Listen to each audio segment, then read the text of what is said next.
You're listening to the Holistic Spaces podcast brought to you by Mindful Design Feng Shui School, episode 160, 5 Feng Shui Tips for Newbies. Welcome to episode 160 of the Holistic Spaces podcast, where we hope to inspire, educate, and empower you to create your own holistic spaces that nurture and resonate with you. Angie Cho and Laura Morris are the founders of the Mindful Design Feng Shui School. We teach Feng Shui online at mindfuldesignschool.com. Check us out and be sure to sign up for our mailing list to hear about our events and offerings. So welcome and happy Valentine's Day. This is airing on Valentine's Day, and we hope everyone has a lovely day and does something to receive love like we talked about on the last episode. And this episode, we thought we would chat a little bit about how to get started with Feng Shui by looking at 5 simple Feng Shui tips for newbies. So yeah, let's just jump into it, Laura. Right. So, let's start with maybe for newbies, how would you define Feng Shui, or what is your basic definition of Feng Shui? Okay. Basic definition of Feng Shui. Feng Shui is a practice that was developed in ancient China, and it involves and it's centered around how we look and live in our environments, how they affect us energetically. The term Feng Shui comes from a poem, actually. Feng translates as wind, and Shui translates as water in Chinese. Essentially, Feng Shui is about creating environments that allow us to live in harmony with nature, because we want to feel more comfortable. We want to be more at ease. And it ends up being that many of the concepts that we work with in Feng Shui, like the 5 elements, for example, they all center around natural cycles, and it all connects back to nature. So it's really about us as humans in our built environments, finding our place and trying to create more ease in our space. Yes, I agree with all of that. So we know a lot of our listeners we have a lot of different types of listeners. We've just realized recently that some of our listeners are seasoned Feng Shui practitioners. And then we also have listeners that are graduates that have studied with us. And then there's people who dabble in Feng Shui, just interested in Feng Shui, and then also newbies. So with this episode, we would like to give a reminder that it's always helpful to have a beginner's mind and come with an empty cup. And although these simple, easy 5 Feng Shui tips for newbies are pretty basic, I think all of us can benefit from this. In fact, Laura, you and I could even just check on our own, in our homes, right? Yeah, sometimes you get a little caught up in it, and you just have to go back to basics. And these are very straightforward and very simple, but that's kind of how we roll anyway. We're all about keeping things simple and seeing the power in really simple changes as well. So yeah, let's jump into it. So we'll take turns. I'll start with the first one. Okay. So the first easy Feng Shui tip for newbies is to activate your front door. So your front door represents your face to the world. And it's a really important area because it's the first thing that you see when you come home. So it welcomes you. It's the last thing that you see before you go out into the world. And it's also how people see you. So that's a metaphor of the front door. I think a lot of us want to be seen and be recognized. So an easy Feng Shui tip for a newbie is to activate this front door area with some fire energy. And you can do this by simply changing out the light bulb in your light fixture, especially if you have a light bulb that is pretty dim. Try switching it out for a brighter one. Of course, it can be dimmable. And then while you're up there, take a look, has your light fixture accumulated dust? Are there are there insects in there? When's the last time you looked in there? And refresh your fire energy. And if you don't have any light in your entry or enough light in your entry, maybe it's time to bring some fire energy to your entry by adding a light and bringing some more clarity, more inspiration, and allowing people to really see you a little bit. Yeah, that's a good, very simple one, but a good one to start. And I like how you started at the front door because that is the mouth of chi. That's where the chi is all entering. So it's a really important spot in the home. My next tip is about the stove. So the stove in feng shui it has to do with wealth, resources. You go out into the world, you work really hard, you buy this food, cook the food. And so everything you do around the stove has to do with how you feed your family, how you nourish your home, your household. So the stove itself and its burners really represent wealth for the household. So we always say, and I think this will ring true for a lot of people, and I think this is one that I'm definitely guilty of, and have to be more mindful of it, is you always use certain burners. So you have ones that are more functional or ones that just happen to work. They're the right, maybe the front left, who knows, whatever it is, your favorite, but to encourage you to use and rotate all of the burners.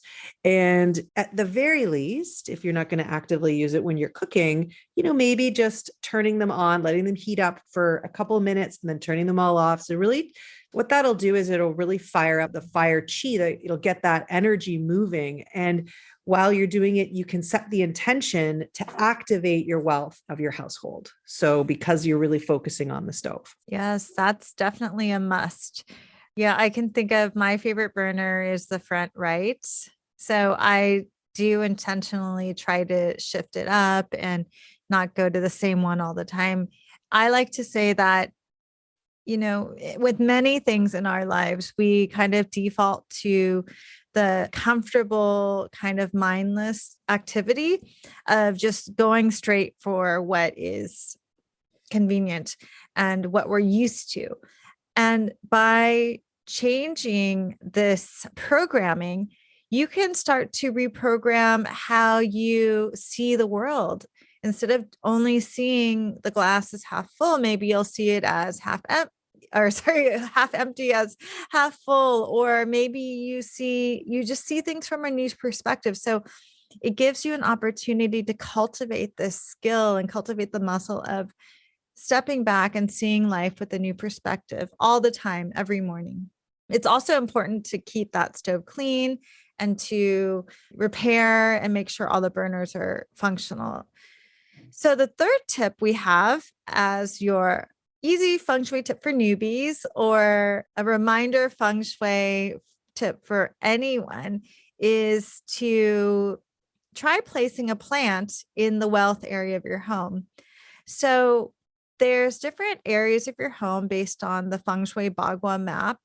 And one of them is related to wealth, prosperity, and abundance. And you would be able to locate this home by standing in the front door of your bedroom, or sorry, front door of your home. And the furthest left corner of your home, the rear left side, would be your wealth area. You can place a plant in that wealth area with the intention that you're cultivating growth, and slow and steady growth, for prosperity, for abundance, and to invite healing. And also, there's a lot of teachings with plants. Like once you have a plant, you see that it keeps growing and you start to want to give away little babies to other people or create more plants. And there's a lot of teachings that you can receive from a plant in how to be more generous, how to feel abundant, how to receive, and how to grow from your own inner wealth, right? Yeah. And I would add to that, try to get a brand new plant for your wealth area of your home if you can. Try not to just repurpose one that's somewhere else. Again, it really teaches us lessons about how to care for something, how to appreciate that things take time to grow. Because I think many of us can relate to the idea that when it comes to wealth or finances or money, we tend to look at it in a very narrow way. And it's nice to be able to appreciate what we have and how things sometimes take some time to grow. They need to be nurtured.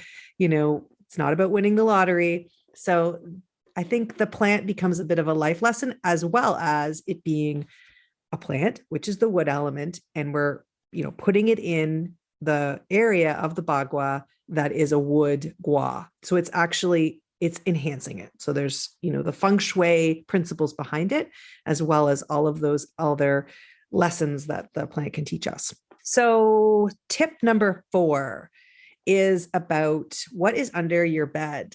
So review what you have stored under your bed. This takes a little bit of thinking because not all of us live in places where we have tons of storage. So we need to use what we have. So I appreciate, and we all appreciate, that the storage under the bed is a good spot. They make these great little bins that you can slide under your bed and get all organized. But from a feng shui principle, you want to take care and you want to be mindful about what you are storing under that bed. So we would say, absolutely, you can do, bedding, seasonal clothing, soft items, towels, that kind of stuff. Try to avoid things that are loaded, things that hold a lot of chi.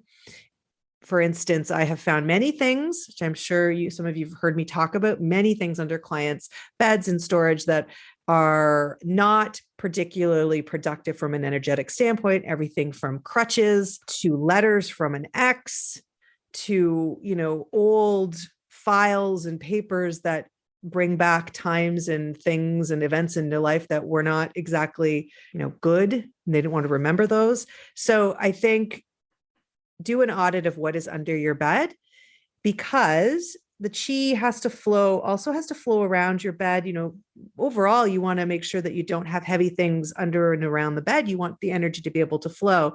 So just, again, do an audit of what's under the bed, maybe make some space, get organized. And if you don't need to have anything under your bed, then don't have anything under your bed.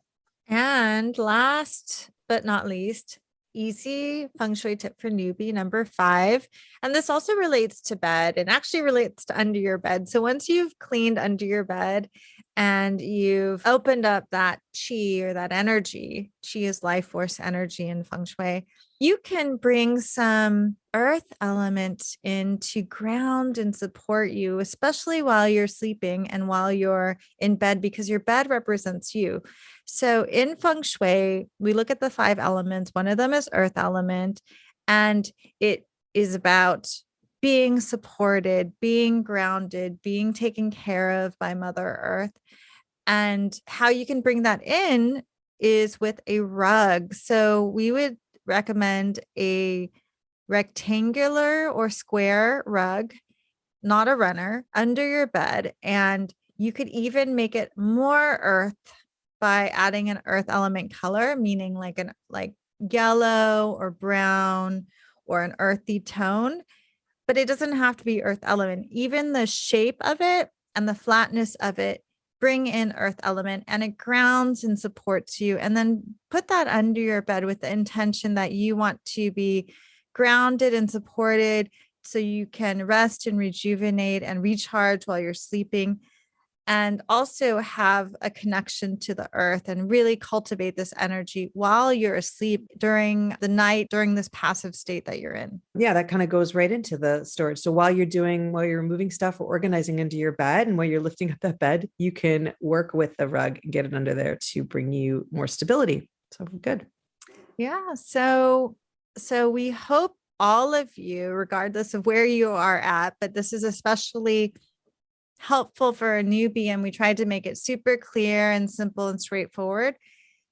These are some really great ways that you can begin to incorporate feng shui if you're just starting out, or a great reminder to check in with what's going on with your front door, activating it with some fire energy of a light bulb, rotating the use of your burners on your stove to support your finances, placing a plant in the wealth area of your home to cultivate kindness, human-heartedness, and also connecting that to feelings of abundance and prosperity and your own intrinsic wealth.